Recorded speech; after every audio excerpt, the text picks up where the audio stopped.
വിവിധ ആവശ്യങ്ങൾ ഉന്നയിച്ച് സമരം ചെയ്യുന്ന ആശമാർക്ക് പിന്തുണയുമായി കലാ സാഹിത്യ സാംസ്കാരിക രംഗത്തുള്ളവർ സെക്രട്ടേറിയറ്റിന് മുന്നിൽ നീതി നിഷേധിക്കുന്നതിനെതിരെ സമരക്കാർ ജനസഭ സംഘടിപ്പിച്ചു. ന്യൂനപക്ഷമാണെങ്കിലും സമരം ചെയ്യുന്നവരെ അധിക്ഷേപിക്കരുതെന്ന് കവി സച്ചിദാനന്ദൻ പറഞ്ഞു.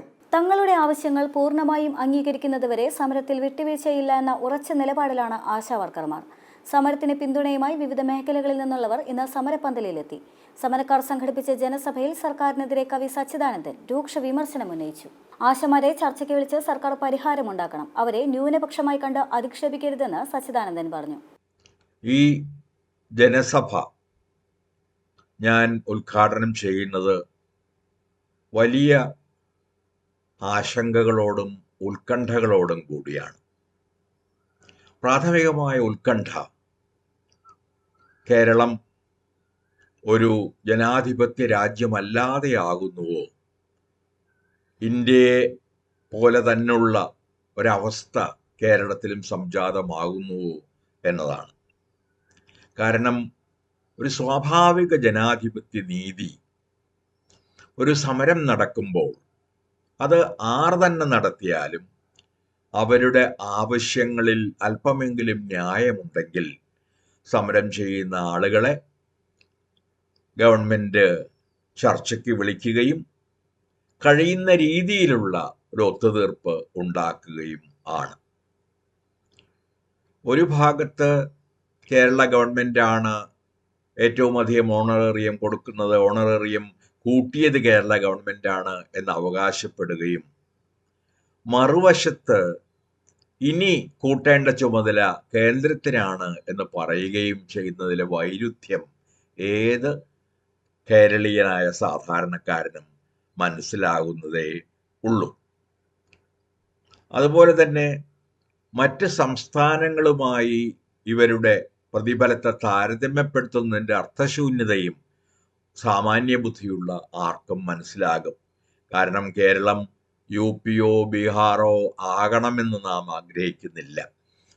യു.പിയുടെയും ബീഹാറിൻ്റെയും പോലുള്ള അനേകം സംസ്ഥാനങ്ങളുടെ അവസ്ഥകൾ പിന്നിട്ടാണ് നാം വളരെയധികം മുന്നേറിയത്. അനേകം പ്രസ്ഥാനങ്ങളുടെ ഫലമായി നവോത്ഥാനം മുതൽ ഇങ്ങോട്ടുണ്ടായ കമ്മ്യൂണിസ്റ്റ് പ്രസ്ഥാനം ഉൾപ്പെടെയുള്ള അനേകം പ്രസ്ഥാനങ്ങളുടെ സഹായത്തോടെയാണ് കേരളം ഈ അവസ്ഥയിൽ എത്തിച്ചേർന്നത്.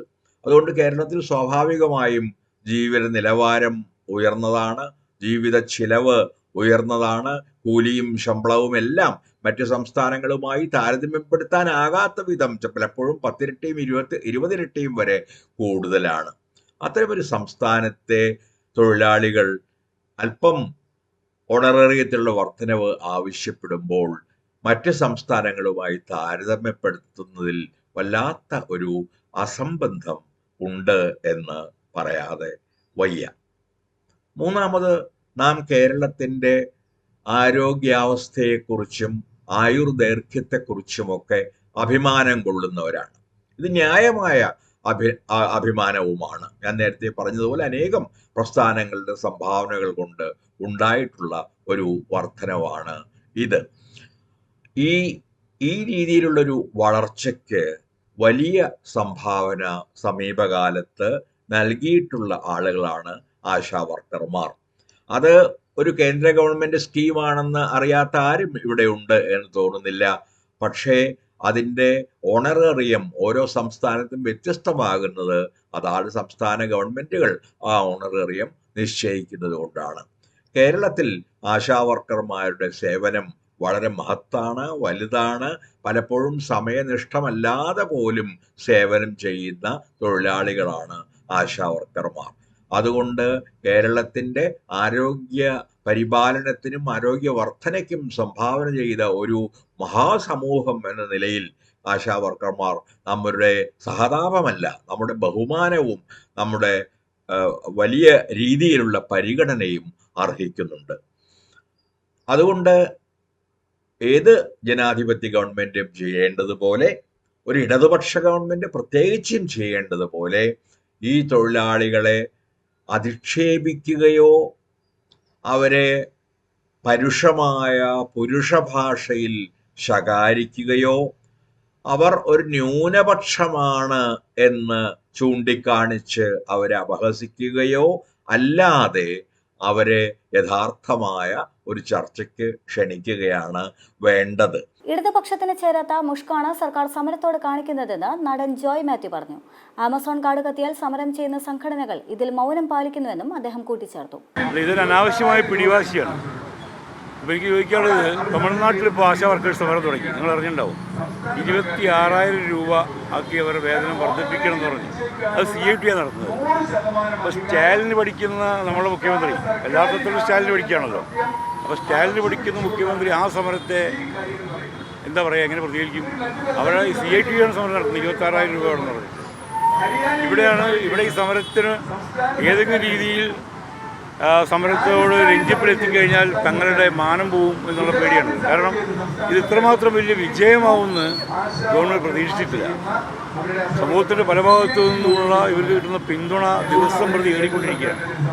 അത് ഗവൺമെൻറ്റിനെ അസ്വസ്ഥമാക്കുന്നു. അതുകൊണ്ടാണ് ഈ സമരം ഒരു ചർച്ച ചെയ്ത് തീർക്കാത്തത്. ഇത് സമരം എങ്ങനെയെങ്കിലും പൊളിക്കുക എന്നുള്ള ഉദ്ദേശത്തിലാണല്ലോ ഇത് നീട്ടിക്കൊണ്ടുപോകുന്നത്. അല്ലെങ്കിൽ ചർച്ച ചെയ്ത് തീരുമാനിക്കാവുന്ന കാര്യങ്ങളേ ഉള്ളൂ. വിട്ടുവീഴ്ചകൾക്ക് ഇവർ തയ്യാറായിരിക്കും. എല്ലാം നമ്മൾ മുന്നോട്ട് വെക്കുന്ന എല്ലാ ആവശ്യങ്ങളും നേടിയെടുക്കാൻ പറ്റില്ല എന്ന് വരും. അതെല്ലാ സമരങ്ങളും അങ്ങനെ തന്നെയാണ്. കുറേ വിട്ടുവീഴ്ചകൾ ചെയ്യേണ്ടി വരും.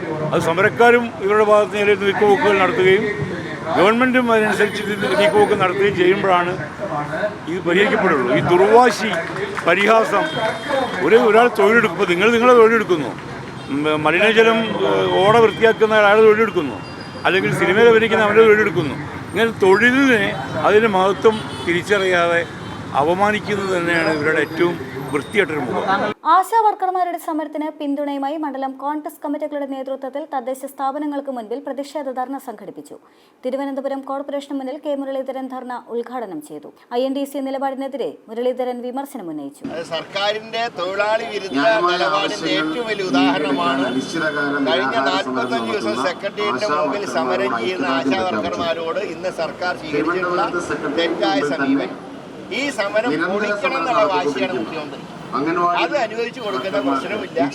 അംഗൻവാടി ജീവനക്കാർ പറഞ്ഞിട്ടുള്ള ഞങ്ങൾ സമരമായിട്ട് എത്ര മാസങ്ങളാണെങ്കിലും ഞങ്ങൾ ഈ സമരം വിജയിപ്പിച്ചിട്ട് ഞങ്ങൾ ഈ ധർണ അവസാനിപ്പിക്കുന്നതാണ് അവർ പറഞ്ഞിട്ടുള്ളത്.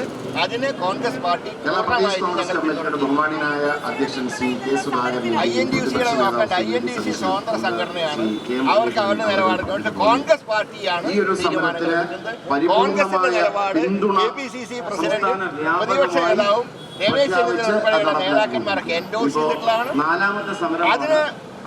അതാണ് ഞങ്ങളുടെ നയം. INTC ഒരു സ്വതന്ത്ര തൊഴിലാളി സംഘടനയാണ്. പക്ഷേ കരുണാകരൻ ഉണ്ടാക്കിയ സംഘടനയാണ്. ഇത് ഒരു പിണറായി വിലാസം സംഘടനയായി മാറരുത് എന്നാണ് ഞങ്ങൾക്ക് അവരോട് പറയുന്നത്. അതേസമയം 45-ാം ദിവസത്തിലെ ആശമാരുടെ സമരത്തിൽ അനിശ്ചിതകാല നിരാഹാരം 7-ാം ദിവസത്തിലേക്ക് കടന്നു. M5 news, Thiruvananthapuram.